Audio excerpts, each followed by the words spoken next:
Hello നമസ്കാരം, എൻ്റെ പുതിയൊരു വീഡിയോയിലേക്ക് എല്ലാവർക്കും സ്വാഗതം.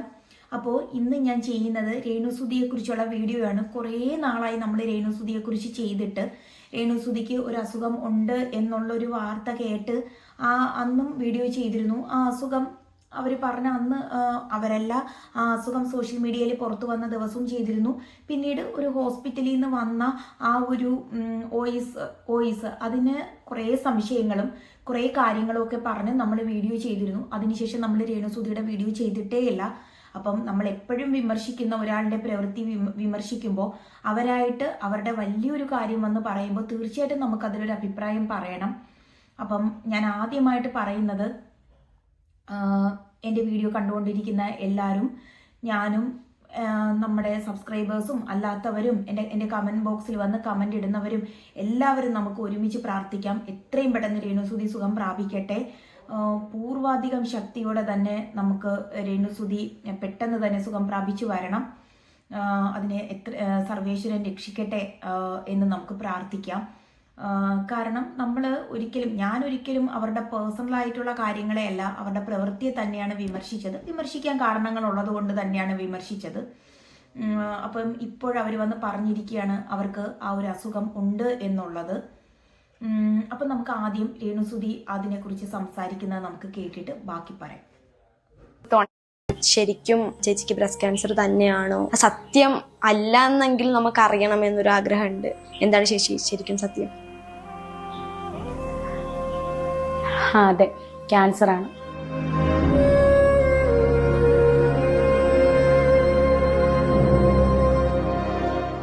സത്യം പറഞ്ഞാൽ ഞാനിങ്ങനെ വന്ന് കരയണ്ട എന്നോർത്ത് തന്നെയാണ് ഞാൻ നിങ്ങളെ വിളിച്ചു വരുത്തിയതും. ഇത്രയും ദിവസം എന്നെ സ്നേഹിക്കുന്നവരുടെ അടുത്തുനിന്ന് ഞാനിത് മറച്ചു വെച്ച് ഇത് പറയാൻ സമയമായി എന്ന് തോന്നി. അതുകൊണ്ടാണ് ഞാനിപ്പോൾ പറഞ്ഞത്.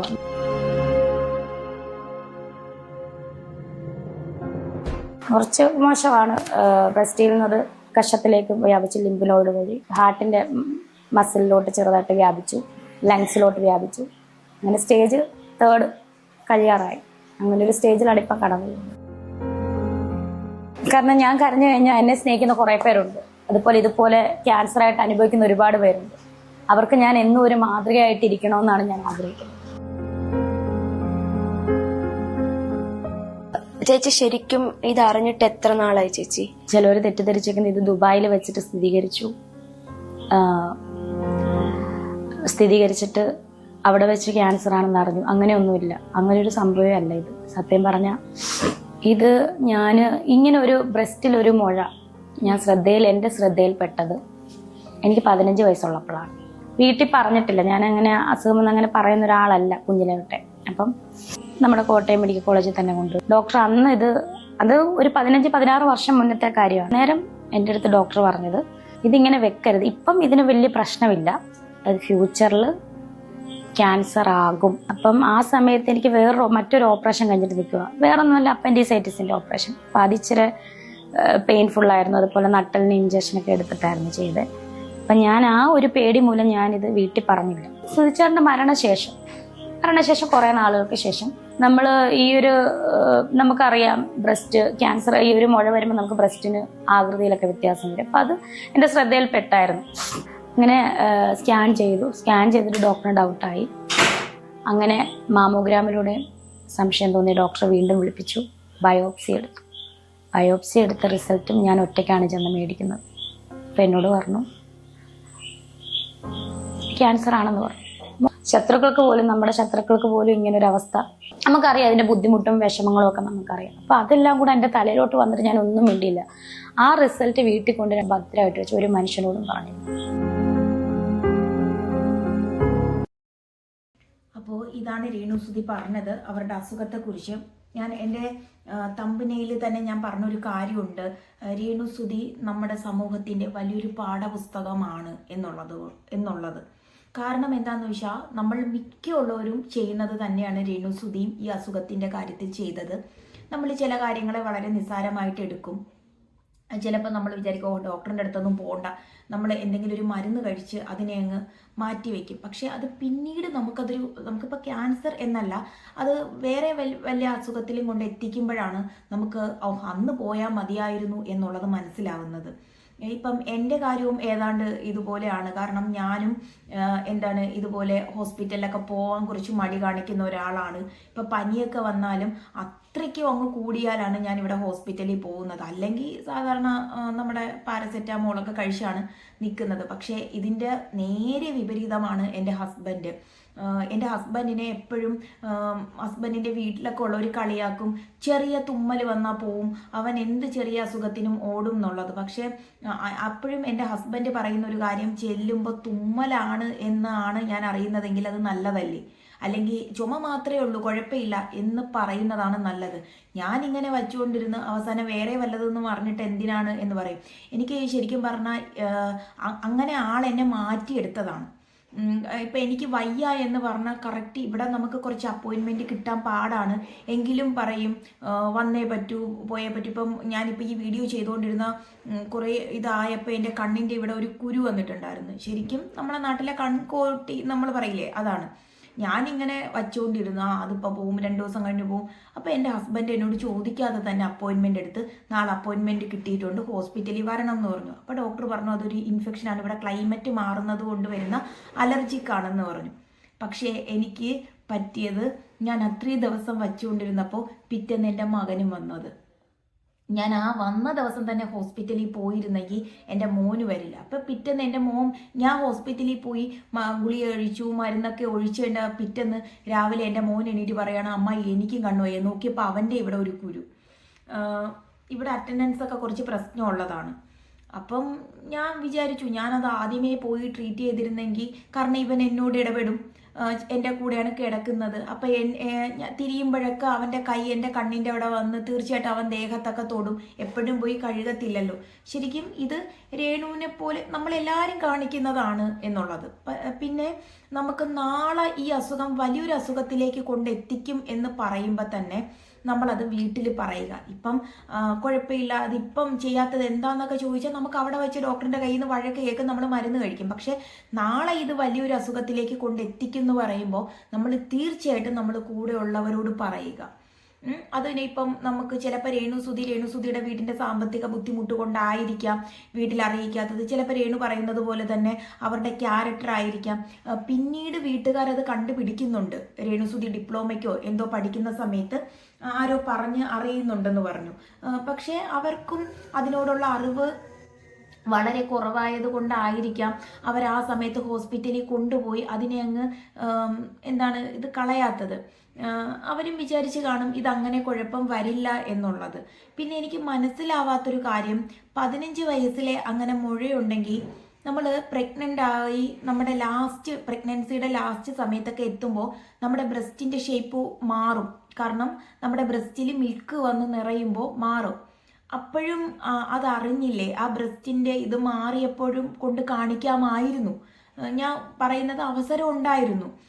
ഇനി കുട്ടി ഫീഡ് ചെയ്യുമ്പോഴും നമുക്ക് ചിലപ്പം ഈ മുഴയുള്ള സമയത്ത് പെയിൻ വരും, അപ്പോഴും കൊണ്ട് കാണിക്കാമായിരുന്നു. കാരണം രേണുസുതി പറയുന്നുണ്ട് വേദന ഉണ്ടായിരുന്നു, കളർ ചേഞ്ചും ഉള്ള മുഴയാണെന്ന് പറയുന്നത് കൊണ്ടാണ് ഞാൻ പറഞ്ഞത്. അപ്പോഴും കൊണ്ട് കാണിക്കാൻ അവസരം ഉണ്ടായിരുന്നു. കുട്ടിക്ക് ഫീഡ് ചെയ്യാണ്, എനിക്കിങ്ങനെ 15 വയസ്സിലൊരു മുഴയുണ്ടായി, അപ്പം അത് ഭാവിയിൽ ബുദ്ധിമുട്ട് വരും എന്ന് പറഞ്ഞു. ചിലപ്പം അങ്ങനെയൊക്കെ പറഞ്ഞ് ആ സമയത്തും ഒരു അശ്രദ്ധ കാണിച്ചത് കൊണ്ടായിരിക്കാം ഇപ്പം ഇങ്ങനെ വന്നത്. എന്തായാലും അത് വന്നുപോയിട്ട് നമ്മളിനി പറഞ്ഞിട്ട് കാര്യമില്ല. ഇപ്പം ഞാൻ ഇത്രയും വിശദീകരിച്ച് പറയുന്നത് രേണുസുതിയെ മാറ്റി നിർത്തിയിട്ട് ഞാൻ ഉൾപ്പെടെയുള്ള സമൂഹത്തിന് വേണ്ടിയിട്ടാണ്. കാര്യം രേണുസുതിയെ മാറ്റി നിർത്തുന്നത് ഓൾറെഡി അങ്ങനെ ഒരു അസുഖം ആയിപ്പോയി.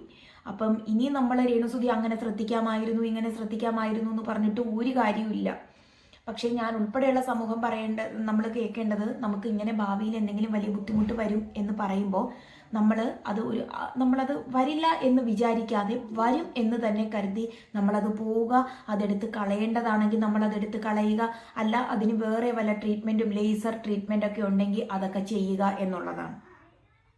പിന്നീട് വേറൊരു കാര്യം എന്താണെന്ന് വെച്ചിട്ടുണ്ടെങ്കിൽ എനിക്ക് പറയാനുള്ളത്, ഇപ്പം രേണുസുതി നമ്മളോട് ഈ ഒരു കാര്യം വന്ന് പറഞ്ഞപ്പോൾ ഞാൻ ആകെ അങ്ങ് ബ്ലാങ്ക് ഔട്ടായിപ്പോയി. എനിക്കൊരു അനുഭവം പറയാനുള്ളത് എൻ്റെ അമ്മയുടേതാണ്. എൻ്റെ അമ്മ, ഞാൻ 8-9 പഠിക്കുന്ന ഒരു ടൈമിൽ ഇങ്ങനെ നമ്മുടെ ബ്രസ്റ്റ് ക്യാൻസർ നമ്മുടെ ആരോഗ്യ മാസികയിൽ എന്തോ കണ്ടിട്ടാണ് നമുക്ക് തന്നെ സ്വയം നമ്മുടെ ബ്രസ്റ്റിൽ മുഴകളുണ്ടെങ്കിൽ, ക്യാൻസർ അല്ല മുഴകളുണ്ടെങ്കിൽ അത് കണ്ടുപിടിക്കാൻ പറ്റും എന്ന് പറഞ്ഞപ്പോൾ എൻ്റെ അമ്മ അങ്ങനെ ഒരു ചെറിയൊരു മുഴ പോലത്തെ ഒരു സംഭവം കണ്ടുപിടിച്ചു. അവിടെ പോയപ്പോൾ ഡോക്ടർ പറഞ്ഞത് നൊഡ്യൂൾസ് ആണ്. അത് എന്താന്ന് വെച്ചിട്ടുണ്ടെങ്കിൽ എനിക്ക് മിൽക്ക് ഫീഡ് ചെയ്യാൻ അമ്മയ്ക്ക് പറ്റില്ലായിരുന്നു. കാരണം ഞാൻ ഇമ്മച്വർ ബേബിയാണ്. 7 മാസത്തിലും കണ്ട് എന്നെ അമ്മ പ്രസവിച്ചത്. അപ്പോൾ എനിക്ക് മിൽക്ക് ഫീഡ് ചെയ്യാൻ ഭയങ്കര ബുദ്ധിമുട്ടായത് കാരണം അമ്മയ്ക്ക് ഒട്ടും തന്നെ ബ്രസ്റ്റ് മിൽക്ക് എനിക്ക് കിട്ടിയിട്ടുണ്ടായിരുന്നില്ല. അപ്പം എങ്ങനെയോ ഈ പാല് നമ്മുടെ ബ്രസ്റ്റിൽ തീരുന്ന ടൈമിൽ കുറച്ചൊക്കെ കാണുമല്ലോ, ട്യൂബിൽ നമ്മുടെ ഞരമ്പിൽ കൂടി വരുമല്ലോ. അപ്പം അവിടെ എവിടെയോ മിൽക്ക് കട്ടയായിട്ട് കെട്ടിക്കിടന്ന സംഭവമായിരുന്നു അത്. അപ്പോൾ എൻ്റെ അമ്മ ഡോക്ടറിൻ്റെ അടുത്ത് വന്ന് പോയി പരിശോധിച്ചപ്പോൾ അങ്ങനെ ചെറിയൊരു മുഴയുണ്ട്. അപ്പോൾ ഡോക്ടർ പരിശോധിച്ചപ്പോൾ പറഞ്ഞു ഇത് അങ്ങനെയാണ്, ക്യാൻസർ ആവാനുള്ള സാധ്യതയില്ല, അതിനെ എടുത്ത് കളയാം. ഇത് രേണുസുധിയുടെ അടുത്ത് പറയും പോലെ എന്തോ പറഞ്ഞെന്ന് തോന്നുന്നു, ഭാവിയിൽ ചിലപ്പോൾ ക്യാൻസർ ആയേക്കാം. പക്ഷെ അമ്മ അത് സർജറി ചെയ്തു. അതിനെ പിന്നെ ക്യാൻസറിൻ്റെ അവിടെ കൊണ്ടുപോയി പരിശോധിക്കുമല്ലോ, ഏത് മുഴ നമ്മൾ സർജറി ചെയ്താലും അവർ ക്യാൻസറിലേക്ക് പരിശോധിക്കുമ്പോൾ അങ്ങനെയൊന്നും അല്ല എന്ന് പറഞ്ഞു. അപ്പോൾ അതൊരു നിസാര കാര്യമായിരുന്നു. കാരണം പാല് നമ്മുടെ വെയിനിൽ കെട്ടി അതൊരു കട്ടിയായിട്ട് കിടന്ന സംഭവമായിരുന്നു. അത് അങ്ങനെ ചിലപ്പോൾ അത് ക്യാൻസർ ഒന്നും ആവില്ല, പക്ഷെ അത് പ്രായമെത്തുമ്പോൾ അത് നമുക്ക് വലിയ ബുദ്ധിമുട്ടുണ്ടാവാം. അപ്പം എൻ്റെ അമ്മ അത് സ്വയം കണ്ടുപിടിച്ച് അമ്മ പോയി അത് ബുദ്ധിമുട്ടുണ്ടാവാന്ന് പറഞ്ഞപ്പോൾ അത് ചെയ്തു. അപ്പം ഇങ്ങനൊരു അനുഭവം എൻ്റെ ലൈഫിൽ ഉണ്ട് എന്നാണ് ഞാൻ പറഞ്ഞത്. അപ്പം ഇതുപോലെ ആരെങ്കിലും, അതുപോലെ തന്നെ ഇവിടെ ഓസ്ട്രേലിയയിൽ 30 വയസ്സ് കഴിഞ്ഞാൽ സെർവിക്കൽ ക്യാൻസറും ബ്രസ്റ്റ് ക്യാൻസറും ഉണ്ടോയെന്നും മസ്റ്റായിട്ട് ഇവിടെ നമ്മൾ പോയി ചെക്ക് ചെയ്യണം. അത് മസ്റ്റാണ് നമ്മുടെ ഇവിടെ. കാരണം സ്ത്രീകൾക്ക് സെർവിക്കൽ ക്യാൻസറും ബ്രസ്റ്റ് ക്യാൻസറും വരാനുള്ള സാധ്യത കൂടുതലാണ്. അപ്പം ഇവിടെ ഏതോ ഒരു ടൈമിൽ, അതായത് എനിക്ക് തോന്നുന്നു നവംബർ മാസത്തിൽ ഇവിടെ അങ്ങനെ ഹോസ്പിറ്റലിൽ ഇത് ചെയ്യുന്ന ടൈമാണ്. അപ്പം എല്ലാവരും പോയി ചെക്ക് ചെയ്യുക എന്നതാണ്. ഞാൻ അങ്ങനെ പോയിട്ടുമില്ല കേട്ടോ, ഞാൻ അങ്ങനെ ചെക്ക് ചെയ്യാൻ പോയിട്ടില്ല എന്നുള്ളതാണ്. എനിക്ക് ശരിക്കും ഇപ്പം രേണുസുധിയൊക്കെ പറഞ്ഞത് കേട്ടപ്പോൾ ഇനി നാട്ടിൽ വരുന്നുണ്ട്, എന്തായാലും എനിക്ക് നാട്ടിൽ പോയി ഇത് ചെക്ക് ചെയ്യണം. അതുപോലെ തന്നെ ആണുങ്ങൾ പ്രോസ്ട്രേറ്റ് അതും വരാനുള്ള സാധ്യത കൂടുതലാണ്. 35 വയസ്സ് കഴിഞ്ഞാൽ പ്രോസ്ട്രേറ്റ് ഗ്രന്ഥികളിൽ അത് വരാനുള്ള സാധ്യത കൂടുതലാണ്. അപ്പം അത് നിങ്ങളും ചെക്ക് ചെയ്യുക എന്നുള്ളതാണ് എനിക്ക് പറയാനുള്ളത്.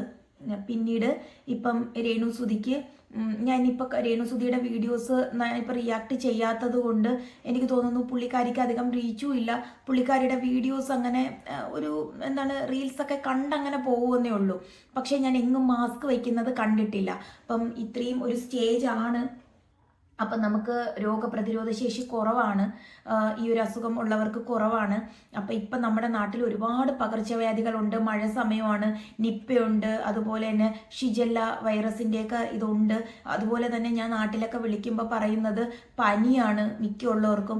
അപ്പം രേണുസുധിയുടെ ഈ അസുഖവുമായി ബന്ധപ്പെട്ടും ഹോസ്പിറ്റലിലേക്ക് പോകേണ്ടി വരും.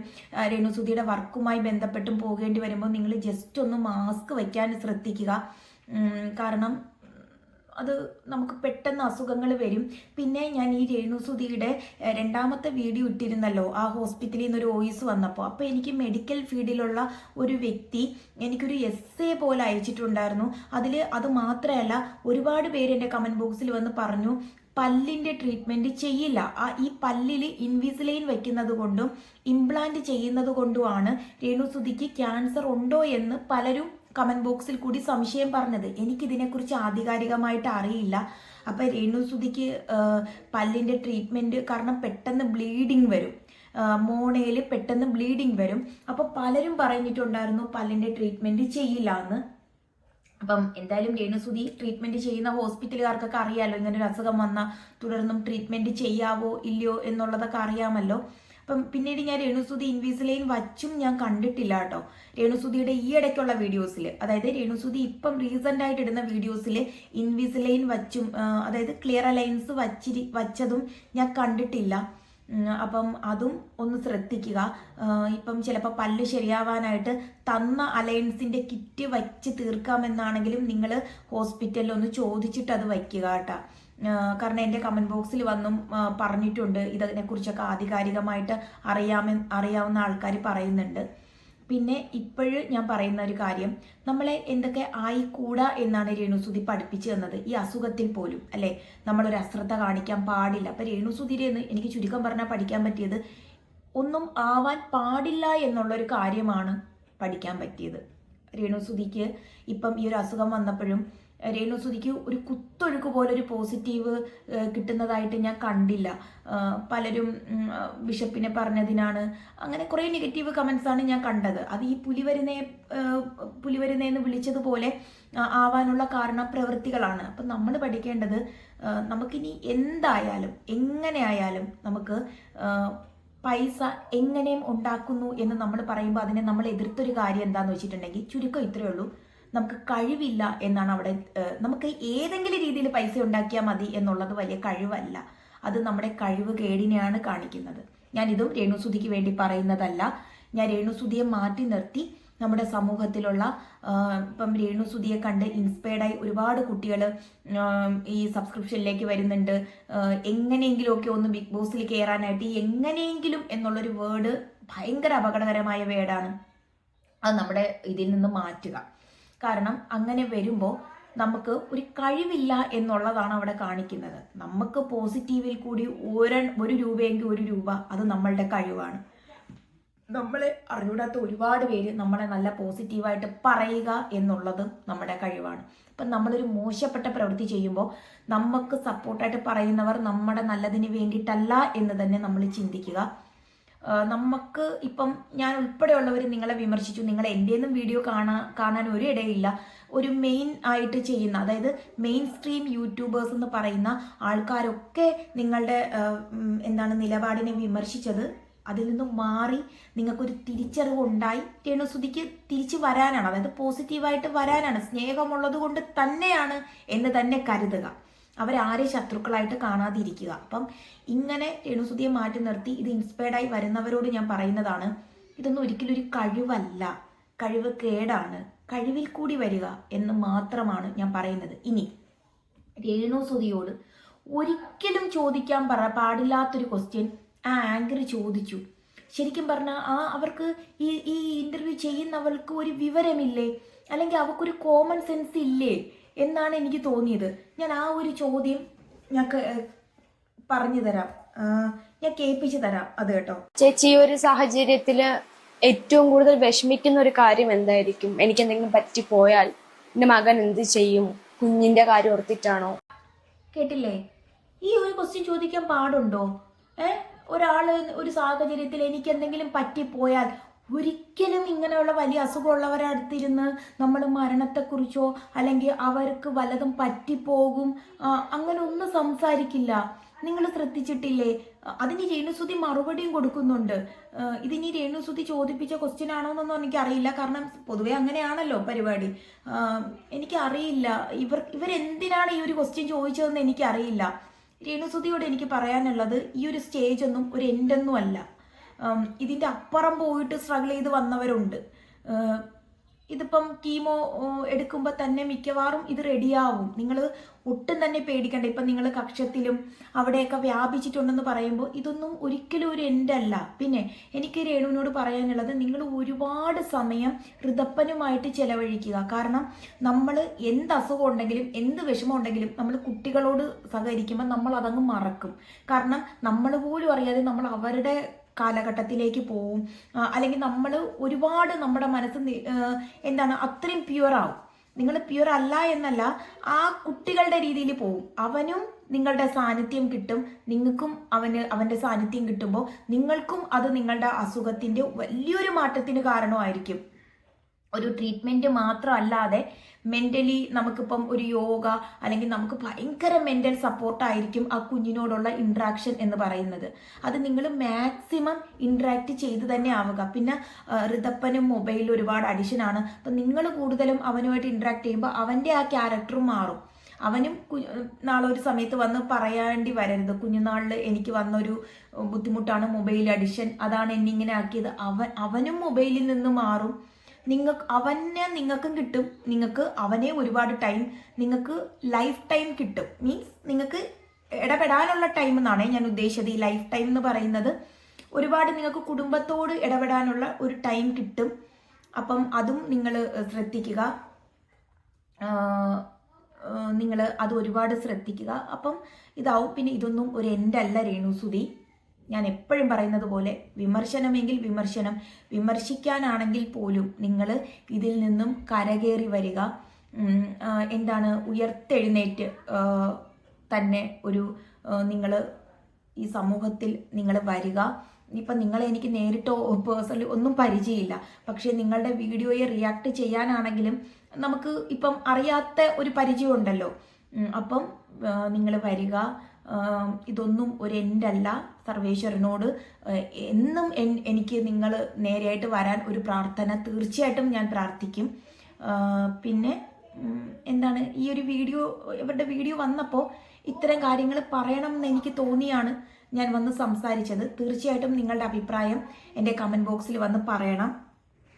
വീഡിയോ ഇഷ്ടപ്പെട്ടാൽ ലൈക്ക് ചെയ്യണം. എപ്പോഴും നിങ്ങളുടെ പ്രാർത്ഥനയിൽ രേണുസുതി ഉണ്ടാവണം. ഇത്രയേ ഉള്ളൂ. അപ്പോൾ ഇനി നമുക്ക് പുതിയൊരു വീഡിയോ ആയിട്ട് വീണ്ടും കാണാം. അതുവരെ നന്ദി, നമസ്കാരം. ഒരുപാട് ക്ലാരിറ്റി ഇല്ലാതെയും വിക്കിയൊക്കെയാണ് ഞാൻ സംസാരിച്ചത്. കാരണം ഒരു ഉള്ളിൻ്റെ ഉള്ളിലൊരു സങ്കടമുണ്ട്. നമുക്ക് വളരെ അടുത്തറിയാവുന്ന ഒരാൾക്ക് ഇങ്ങനത്തെ ഒരു അസുഖം വരുമ്പോഴുള്ള ഒരു സങ്കടം പോലെ തന്നെ ഉണ്ട്. അപ്പോൾ ഈ വീഡിയോയിൽ എന്തെങ്കിലുമൊക്കെ ക്ലാരിറ്റി കുറവുണ്ടെങ്കിൽ നിങ്ങൾ ക്ഷമിക്കുക കേട്ടോ. അപ്പം ശരി.